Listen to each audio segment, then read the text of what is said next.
Марио еден нов почеток, необичен почеток со оглед на тоа што екипата е разредена заради голем број репрезентативни активности, болести.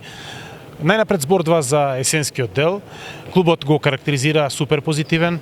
Екипата е во трка за сите надпреварувања. Еве кога спласна емоциите, каква есен оставивте зад вас? Па јас би рекол дека есенскиот дел беше одличен за нас.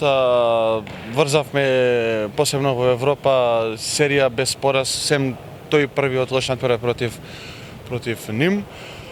Исто во домашното првенство издоминиравме. Штета последната утакмица со Вардар што не успеавме да ги земеме тие 3 бода за потоа во плейофот да ни биде потребна само една победа, ама што е тука нема назад, одиме напред да ги добиеме и тие 2 надпревари што ни се во плейоф. Збор за подготовките, за тоа како ќе го минете овој месец и што очекувате од бурната програма пролетва? Па овај месец јануар знаеме како е подготовки, нема официјални надпревари, не сме ни комплетни, имаме доста репрезентативци, доста болни од ковид. Сега сме тука, не знам, може има план за да се оди, мислам, до Хрватска. Добро ќе ни дојдат тие подготовки, одиме таму и тука сме сега за сега.